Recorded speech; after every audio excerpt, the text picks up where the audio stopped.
and heads to the base.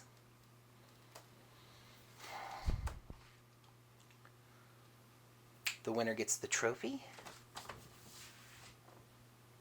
I'll just do it again.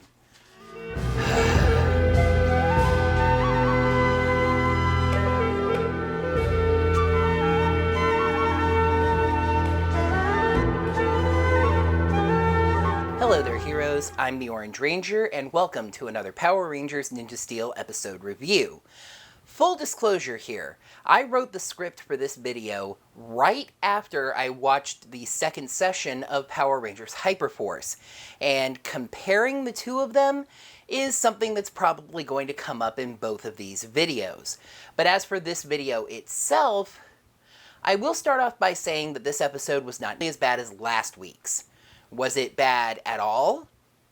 Let's take a look at the 18th episode of Ninja Steel, Abrakadanger. As Preston arrives at school, Principal Hastings hands him a strange box, saying it just arrived in her office addressed to him.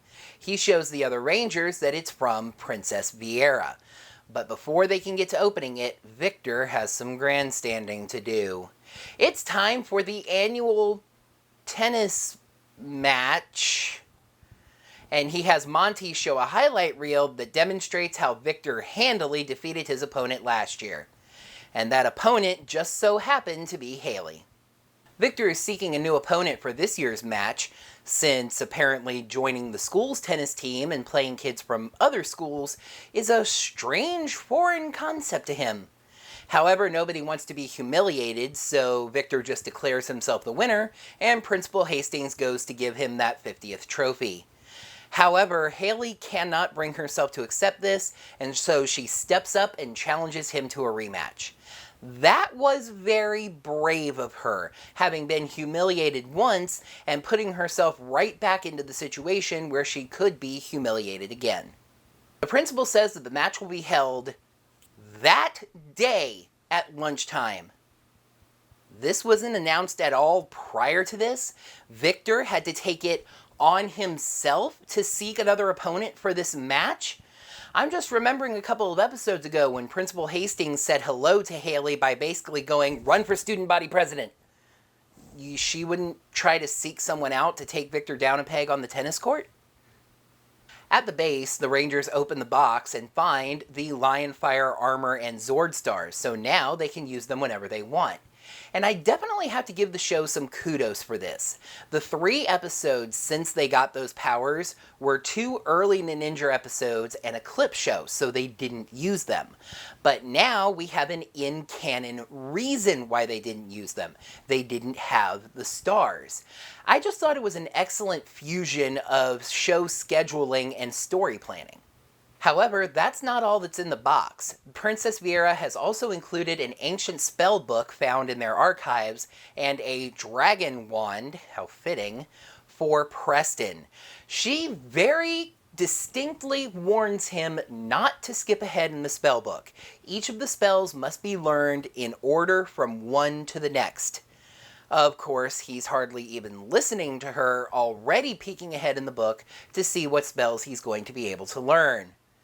Gee, I wonder if he's going to skip ahead and hijinks are going to ensue. Although, I guess I can kind of see where he's coming from. I'm not sure if I would listen to a woman who was apparently floating in midair while recording a simple message myself.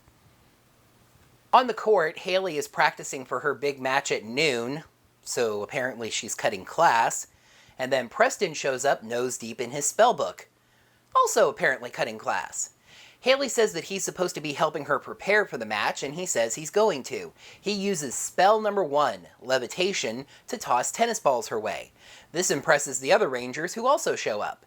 So basically what I'm saying is that none of them are in class right now. But then, bam! That impatience from Preston that we were expecting shows up right away. Preston gets bored of the next few spells and skips ahead to number 8, Invisibility. He tries to make a tennis ball invisible, but something goes wrong, and the spell makes Hayley invisible instead. But, I mean, it worked, right? Preston tries to fix this by going ahead to spell number 10, the Undo spell, but he can't get it to work. So the other Rangers come up with a plan to cover her from head to toe, because Hayley has got to beat Victor. Suddenly, the Warrior Dome flew onto the screen, and I went, oh, right. This is Power Rangers, not Sabrina the Teenage Witch. Cosmo introduces this week's monster, whose name is Abrakadanger. It's not a bad name for a monster, I have to say. It's just kind of a shame that they couldn't think of a cool name for both the monster and the episode, and just decided to use one for the other. Abrakadanger is a monster who, by sheer, complete coincidence, is a master of magic. Galvanax and Odious share a laugh, saying this monster may be just the trick to getting the Ninja Power Stars. Thanks for that, Lord Zed. Okay, so enough of the big scary monsters and the whole world in peril nonsense. Let's get back to that exciting teenage angst. So at this, whatever this tennis match is actually supposed to be, a small crowd of about 40 or so students have shown up for the big event. But apparently that's just fine with the organizers, as that fills up the small number of bleachers that they brought out. Okay, so, maybe Summer Cove is a private school? I don't know, I'm running out of ideas. So, the Summer Cove High School Championship Tennis match, starts, and Hayley walks out covered from head to toe. Boots, jeans, jacket, hoodie, gloves, and a welding mask. The match actually gets started, and Victor's having a really good day. As a matter of fact, he's having kind of a superhuman day. He sends a ball through the fence, he breaks Hayley's racket, and then he knocks her head clean off. Okay, he knocks her welding mask off, and her head is still invisible, so it just looks like he took her head off. Preston, actually demonstrating some really quick thinking, somehow teleports himself onto the court. That's not one of the spells he's been learning, and claims that this is all one of his magic tricks. It was really, actually very smart, on his feet thinking. Unfortunately, that sort of thing is not encouraged at Summer Cove High School. Principal Hastings believes that Preston was using his magic to help his friend Hayley by trying to distract Victor, and disqualifies her for it. Just kick him out. Give her a warning, perhaps? Anyway, Victor is declared the winner of the match, but then lifts the principal into the air during their congratulatory handshake, and then his robotic arm falls off. He was cheating too. Or rather, he actually was cheating. Hastings sees this as a deep-seated grudge between the two that must be settled at a rematch the next day at noon. Oh, good, so they can miss even more class getting ready for this. The winner gets the trophy, but if either of them get caught cheating, they'll be suspended. Hayley is devastated by this, as she's not expecting to be visible by the next day, and the whole get-up probably isn't going to go over anymore. She decides to cut class again, though this time it makes more sense, seeing as she can't wear the welding mask to class, and heads to the base. Abrakadanger is waiting for the rest of the Rangers around the corner, and they morph to fight him. Levi jumps at the monster, and he is magically tossed somewhere. He looks around and declares that he was tossed all the way across the country, but the world map that we see, it looks like Washington State, maybe? Please don't tell me that the preliminary script said Levi gets tossed all the way to Washington, and somebody put this line in the final version thinking they meant Washington, D.C. instead of Washington State. Levi starts to run back to California before having an epiphany that I have been waiting for Rangers to have for years now. You can use your Zords as transportation. He summons his Zords in actually kind of an overlong padding the episode sequence and begins the journey back to California. Back in California, Abrakadanger actually beats the Rangers around pretty easily and uses a spell to turn 3 of them into toys. I was really hoping for action figures, but alas, that's not what happened. Preston tries to use a barrier spell to prevent this, but it's not one that he's learned yet, so it doesn't work. Hayley, still invisible, gets the drop on the monster and smashes him with a flower pot. She tells Preston to use the levitation spell, spell number 1, that he did learn how to do properly and in the right order since it was first, to toss away the monster's wand, and he does so. Without his wand, Abrakadanger apparently cannot do any magic. Preston has done magic with a costume wand. The two retreat. In the base, Preston keeps trying to use the undo spell, but it won't work and he cannot figure out why for some reason. Mick finally gets fed up with waiting for Preston to learn the damn moral and just decides to pound him over the head with it.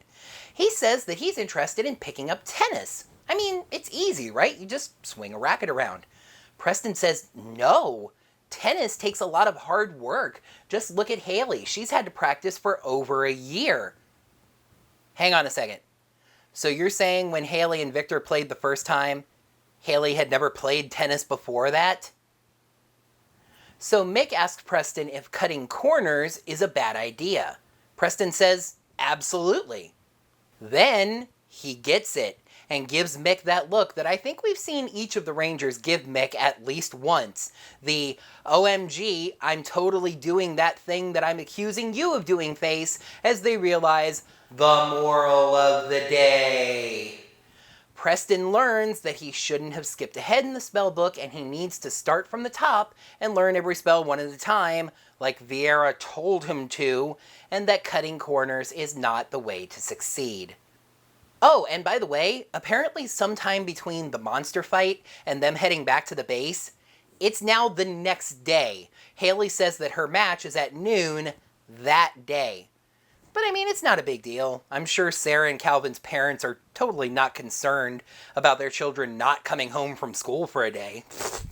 Preston goes back to the top and starts learning the first 9 spells over again, including the first one, levitation, which I kind of thought was a waste of time, seeing as we'd already established that he knew that one successfully.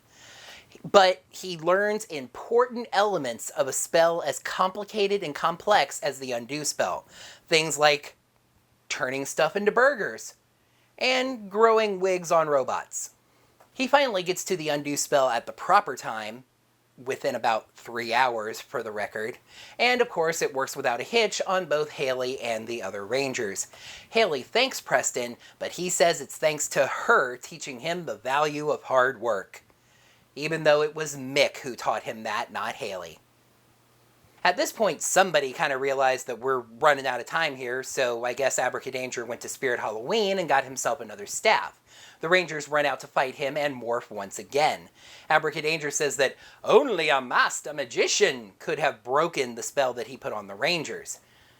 Yeah, one that learned the first 10 spells in a spell book that you can probably get on Amazon in the Lion Galaxy. After repeating 10 seconds of dialogue, Abrakadanger tries to turn the Rangers into slow, weak turtles. What is it with this show and insulting turtles? It's like it has a complex or something.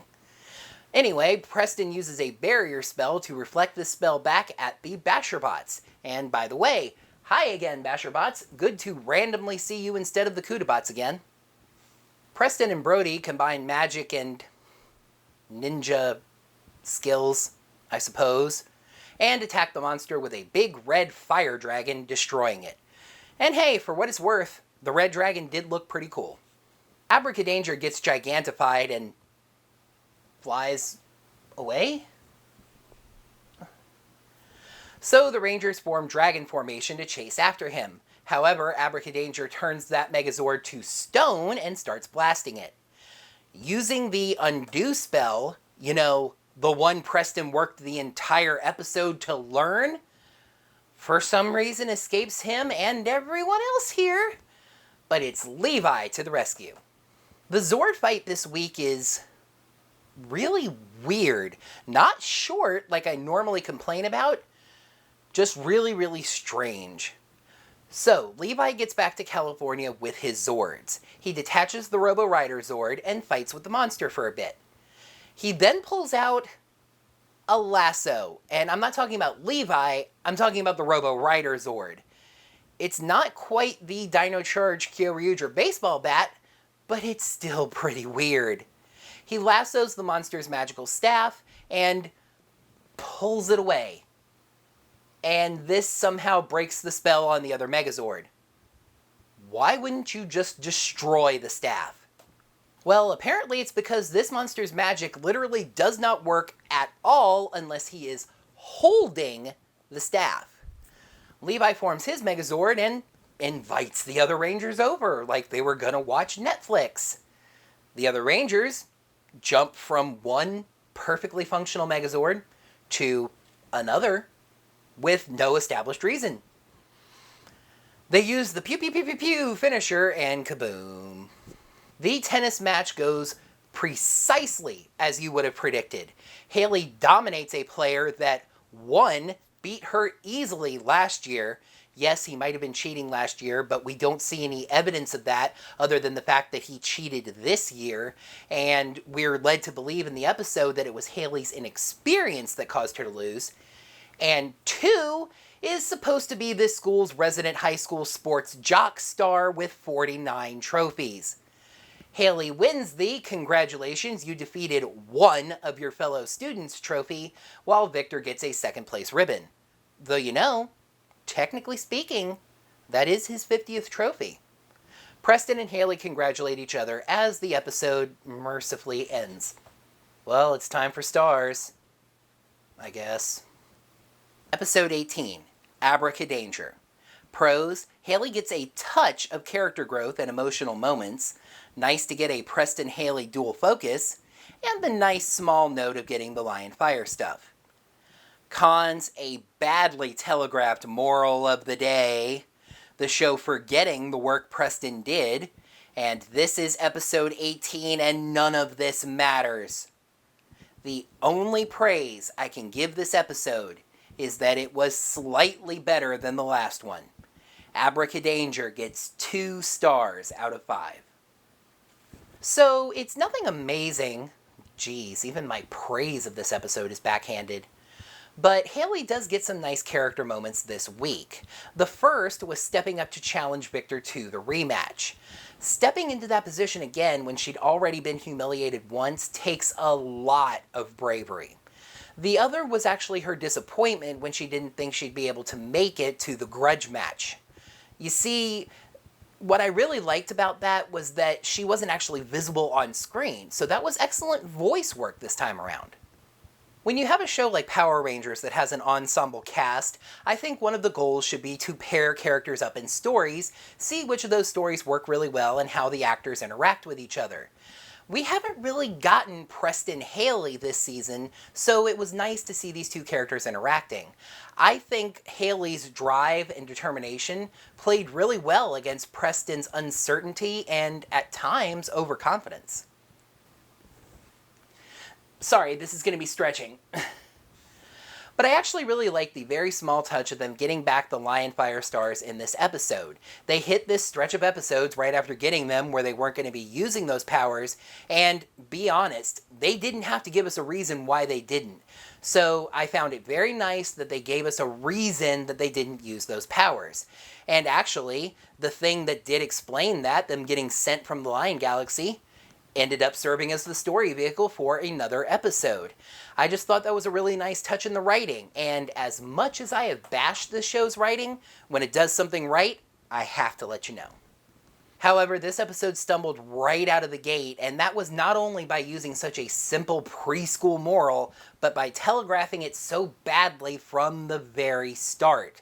Okay, I'm not saying that they tweeted the moral of the episode out before it even aired.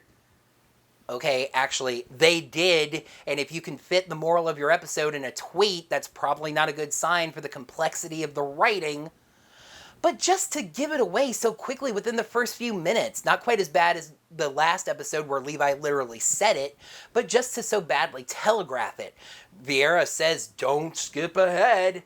It's kind of like that meme on the internet where someone's like, "Don't do the thing," and then they immediately and without hesitation go and do the thing. So this is going to seem like a very small gripe, but to me it's actually the antithesis of the whole Lion Fire thing that I praised. What was Preston's goal in this episode? To learn the undo spell so that he could make Hayley visible again and change the others back from toys.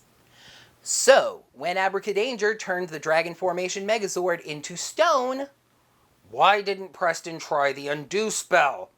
Demands of the Sentai footage, yes, I know, but remember, the cockpit is original footage. You can do anything you want in there. Have him try it and give us a line about, oh man, he's gotten too big. Abracadanger's magic is too strong now. The undo spell isn't working anymore. One line to explain things. I have praised this show recently for using one line to explain things. You're not getting a free pass on this anymore. But this episode's biggest sin, by far the worst thing that it did, was fail to recognize its placement within its own season. Episode 18, third to last episode of the first season. And yes, you're going to say, it's a 2-season story. However, what we've been seeing in the trailers shows us that this show is going to take a rather significant left turn in the second season. So isn't that something they should be setting up at this point? For a little bit of fun, let's take a quick look back at some of the recent third to last episodes of seasons of Power Rangers. Episode 30 of Operation Overdrive. Good great Zordon, even Overdrive did this better.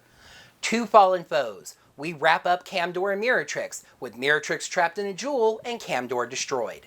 Episode 30 of Jungle Fury. To Earn Your Stripes. Casey fails his master test, and his investigation of why sets him on the road of realizing that Jared can be saved from Daishi. Episode 30 of RPM. Endgame. It's revealed that Venjix has cyborgs planted all throughout Corinth, and everybody is basically screwed. Episode 18 of Super Samurai, Evil Reborn. Jaden and Decker fight again, the Rangers go looking for him, Dayu is destroyed, and Xandrid returns to Earth. Episode 18 of Megaforce. Megaforce, the human condition. Yes, Robo Knight has a silly side story, but that's demands of the Sentai footage. Malcor emerges from his cocoon, threatens to destroy the Earth, and is finally destroyed by the Rangers. Episode 18 of Super Megaforce, Emperor Mavro. The true leader of the Armada arrives, and the Rangers face off against Damaris, one of their toughest opponents, and a main general. And then we have episode 18 of Ninja Steel, Abrakadanger.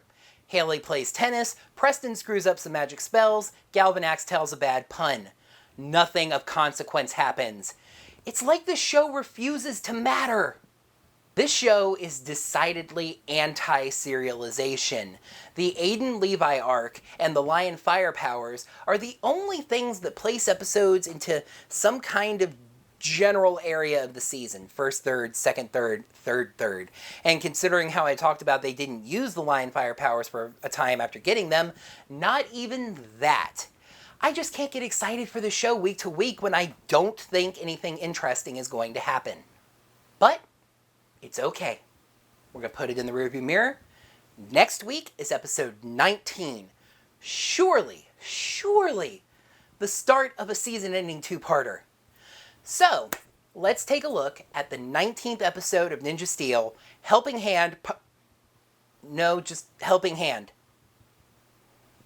While Sarah deals with issues at school, the Rangers must deal with an invincible force field.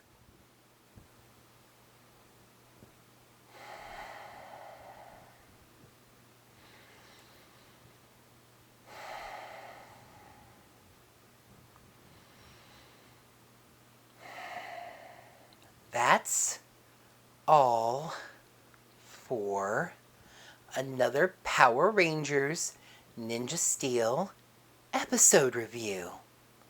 Comment, subscribe, notifications, digital tip jar. I am done. I'm going to go work on my Hyperforce video. It's not even a real Power Rangers show, and it has a far better plot than this. I'm done. Bye! As Principal Hastings gets a... Victor shows a highlight reel from last year that shows he defeated the BBPB and the BBPB. And I wasn't even supposed to say the word principal. And Principal Hastings goes to give him that 50, goes to give him that, that was right, that was right, that was right, that was right, that was right. At the base, the Rangers open the box and see the Lion Fire armor and Zord stars. And yep, I've done a lot of bashing on the show's writing, so when they do something good, I have to give it respect.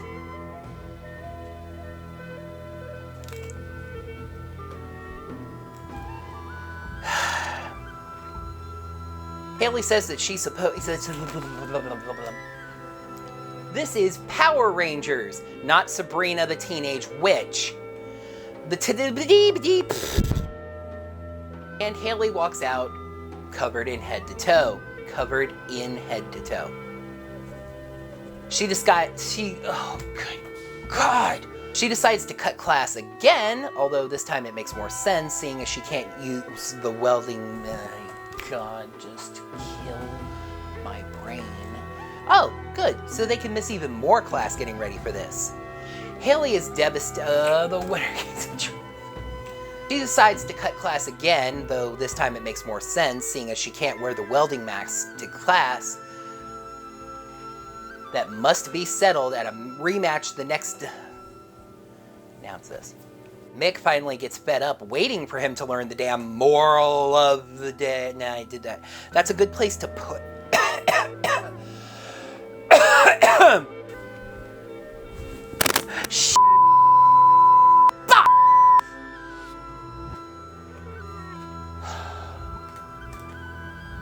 Preston goes back through the first 9... Wait, I already said that. Ships. And the mice... The episodes that came between them getting those... But by telegraphing it so badly from the very start of the episode. But this episode's biggest... Episode 30 of Farts. The 8-eye... Like, first, third, second, third, third. I just can't get excited about 9. That was way too obvious of a glance. Not even a real show, and it has a far better plot.